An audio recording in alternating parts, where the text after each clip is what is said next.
All right, so growing up, my parents were recovering drug addicts, and at the point where they were, through that process of recovery, they had got connected to some community centers to help them with just being connected to resources. So I'm a little girl at this time, about 7 or 8 years old. So I get enrolled into the Druid Heights summer camp where my dad was working. He had become a reentry counselor and doing community outreach. So with that, I instantly got connected to Druid Heights as a little girl at the summer camp. I grew up there. Eventually, ironically, my first summer job was as a camp counselor for the summer camp that I went to. So being in that environment for so long, I kind of had like a natural niche for the way that the program operated. I had so many ideas just growing up and finally being in a space where I went through this experience, and now I could take all of these ideas that I have and like help better the program, learn about grant writing. I wrote my first grant when I was about 14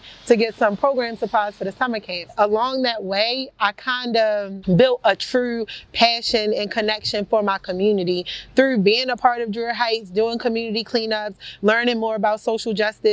It was just my place to be. So that's just where I ended up, and I stuck to it. I gained a lot of my skills. It just kind of became the thing that not only was I good at it, but I was really, really passionate about it, really passionate about being out here in the community, on the streets with my people, igniting real, true change, connecting people to resources. And somewhere along that way, I started a youth program of my own, which was like a small step team.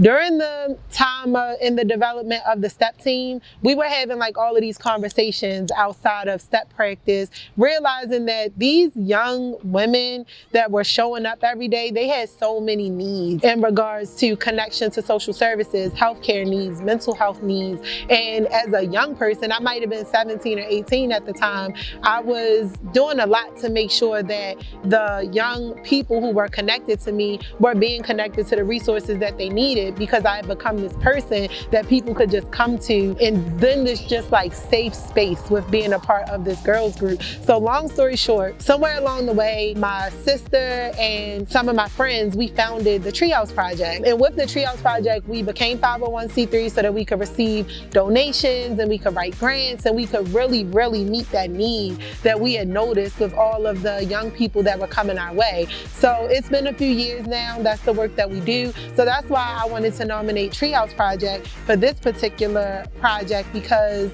the organization could definitely use more support to make sure that we're able to meet the needs of the young people who are showing up for us every day. I continue to show up because the young people continue to show up. And it just continues to be a deep-rooted passion of mine to be able to still have a connection to my community as I grow.